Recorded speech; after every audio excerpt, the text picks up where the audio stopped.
آپ پاگل ہو گئے تھے لالا، آپ کیسے عقیدت پر ہاتھ اٹھا سکتے تھے؟ وہ بھی سب کے سامنے؟ آپ کی بیوی، آپ کی عزت ہے وہ، اسے بیچ چوراہے پر بے عزت کرنے لگے تھے آپ؟ ارمغان خان نے دبے دبے لہجے میں غصے سے کہا۔ تو اپنا ہاتھ صاف کرتے زرگام خان نے خون خوار نظروں سے اس ڈرامے باز کو دیکھا، جبکہ آئس کاٹن پر پایوڈین لگا کر دائیں جانب بیٹھا اس کی گردن پر آئے زخموں کو صاف کر رہا تھا۔ وہ تینوں حویلی اور جنگل جانے کی بجائے ڈیرے پر آ گئے تھے، اور اب وہ تینوں زرگام خان کے کمرے میں موجود تھے، جہاں بیڈ پر دونوں ٹانگیں نیچے لٹکائے شرٹ لیس زرگام خان کو دیکھ رہے تھے۔ اپنے ہاتھ کی پشت پر آئے زخموں کو صاف کر رہا تھا، جبکہ اس کے ساتھ بیٹھا آئس خان زرگام کی گردن اور پشت پر آئے زخموں کو صاف کر رہا تھا۔ ہاتھ میں شیشہ تھام کر زرگام نے اپنا چہرہ دیکھا تو پھٹا ہوا ہونٹ، نیلا سوجن زدہ گال دیکھ کر سختی سے اپنے جھپڑے بھینچے۔ چھوڑوں گا نہیں اس سالے بہرام کو، کمینے نے چہرہ بگاڑ دیا میرا۔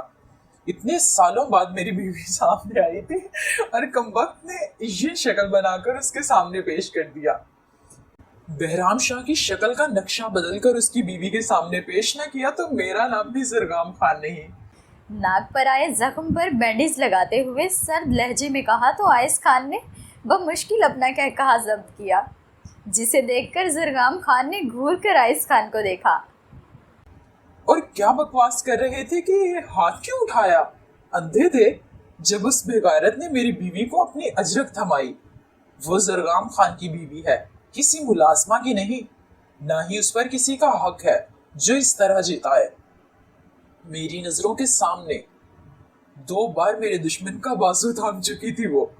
میرا بس چلتا صرف ہاتھ ہی نہ اٹھاتا، اس غلطی پر عقیدت کی چمڑی ادھیڑ دیتا۔ میرا اور عقیدت کا رشتہ جیسا بھی ہو، جتنے بھی اختلافات اور نفرت کیوں نہ ہو، مگر ہرگز برداشت نہیں کروں گا کہ وہ میرے علاوہ کسی کا ہاتھ بھی تھامے۔ مجھے اس سے نفرت ہی صحیح، مگر اگر کبھی وہ ڈر کر یا سہارے کے لیے یا اپنا حق استعمال کر کے میرا ہاتھ تھامے گی، میں کبھی بھی اس کا ہاتھ نہیں جھٹکوں گا۔ پر اگر کبھی اس نے میرے علاوہ کسی کی طرف ہاتھ بڑھایا بھی تو میں اپنے ہاتھوں سے عقیدت شاہ کے ٹکڑے کر ڈالوں گا، اور قسم لے لو مجھے رتی برابر بھی افسوس نہیں ہوگا۔ سرد و سپاٹ لہجے میں کہہ کر ایک غصے بھری نگاہ دونوں پر ڈال کر کمرے میں بنی لکڑی کی چھوٹی سی الماری سے اپنا سوٹ لے کر وہ واش روم میں گھس گیا۔ اوف، یہاں تو معاملہ بڑا خراب ہے، نہ محبت کی سمجھ آتی ہے نہ نفرت کی۔ خیر سانو کی، ہمیں تو بس آپ سے مطلب ہے جانے من۔ ارمغان خان نے صوفے سے اٹھ کر قدم آئس خان کی جانب بڑھاتے شوق لہجے میں کہا تو آئس خان نے ارمغان کے طرز مخاطب پر ابرو اچکا کر اسے دیکھا، جو آئس خان کے ساتھ بیٹھ کر اپنے دونوں بازو پیچھے کر کے ہاتھ بیڈ پر ٹکا کر شوق نظروں سے آئس خان کو دیکھ رہا تھا۔ آپ کی تو ملاقات لالا کی نسبت کافی رومانٹک تھی نا؟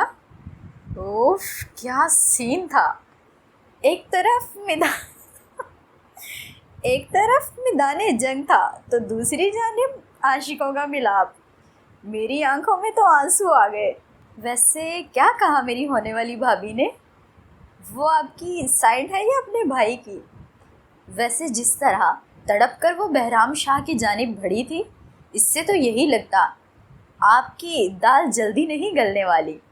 دونوں ٹانگیں نیچے لٹکائے اپنے بائیں بازو کی کوہنی بیڈ پر ٹکا کر ہتھیلی پر چہرہ ٹکائے سنجیدہ لہجے میں کہا تو آئس خان نے کینہ توز نظروں سے ارمغان خان کو دیکھا۔ دال گلنا تو دور کی بات ہے، پہلے تو تمہاری ہونے والی بھابھی کا دماغ ٹھکانے لگانا ہے، تاکہ آئندہ وہ جرت نہ کر سکے کسی اور کے حصار میں کھڑی ہونے کی۔ تمہاری بھابھی کے ہوش ٹھکانے کے لیے چاہے بہرام شاہ کی لاش مثال کے طور پر اس کے سامنے کیوں نہ رکھنی پڑے، تب بھی مجھے کوئی فرق نہیں پڑے گا۔ ارمغان خان کی ہیرسنی موٹی موٹی آنکھوں میں اپنی چاکلیٹ براؤن گہری آنکھیں گاڑے سرد لہجے میں کہا تو ارمغان خان نے تعصب سے سر جھٹکا۔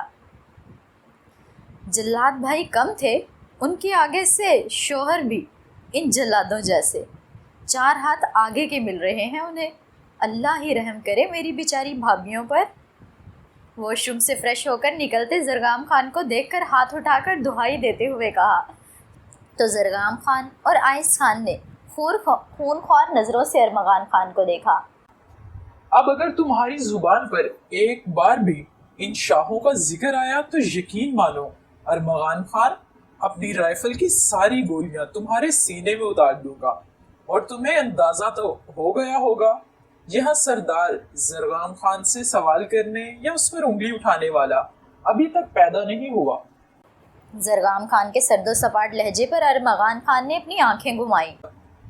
آنکھیں گھمانا بند کرو، میرا دماغ پہلے ہی گھما ہوا ہے، یہ نہ ہو زرگام سے پہلے میں ہی تمہیں اوپر کی سیر کروا دوں، اسی لیے چپ کر جاؤ اور جا کر دیکھو کچن میں خانسامہ آیا؟ فون تو کیا تھا، میں نے اب تک آ جانا چاہیے تھا، اگر آ گیا ہو تو دمبا مرچ مسالہ لگا کر بھون لو، 7 چپلی کباب اور پلاؤ کر لو، 10-12 روٹیاں بھی کہہ دینا، سلاد اچھے سے بنوانا، میٹھے میں رس ملائی کر لینا، اور کھانے کے بعد قہوہ بھی کہہ دینا۔ ارمغان خان کے کندھے پر ہاتھ رکھتے آئس خان نے سرد لہجے میں کہہ کر آخر میں اتنا لمبا آرڈر دیا تو ارمغان خان ایک جھٹکے میں اپنی جگہ سے اٹھا۔ خر کا بچہ سمجھا ہوا ہے مجھے، جس نے جو کھانا ہے جا کر خود آرڈر کرے، ورنہ ملازم کو آواز لگا کر کہہ دے رات کے 2 بجے دمبا کرنے کا کہو، لانتے ہی دے گے دل میں مجھے وہ۔ میں سو رہا ہوں، جب آپ دونوں کا شاہی آرڈر آ جائے تو مجھ غریب کو بھی اٹھا دیجیے گا۔ اپنا جوتا اتار کر دور اچھالا، جیکٹ اتار کر آئس خان پر اچھالی، شرٹ کے بٹن کھول کر اوندھے منہ بیڈ پر گرتے ہوئے کہا تو آئس اور زرگام نے خاموش نظروں سے کچھ دیر ارمغان خان کو دیکھا اور پھر کمرہ ارمغان خان کی چیخوں سے گونج اٹھا۔ زرگام خان اور آئس خان نے آگے بڑھ کر ارمغان خان کو ٹانگوں اور بازوؤں سے پکڑ کر نیچے پھینکا، پھر آئس خان نے جھک کر ارمغان خان کو اپنے کندھوں پر ڈالا اور اس کی چیخوں پکار کو نظر انداز کر کے اسے کچن میں لا کر پٹکا۔ پیچھے سے آتے زرگام خان نے مسکراتی نظروں سے دہائیاں دیتے ارمغان خان اور کہکے لگاتے آئس خان کو دیکھا۔ یہ آج پہلی بار ہوا تھا کہ آئس خان اس طرح خوشی سے ان کے ساتھ وقت گزار رہا تھا، جسے دیکھ کر زرگام خان کو اپنے رگو پہ میں سکون سرایت کرتا ہوا محسوس ہوا تھا۔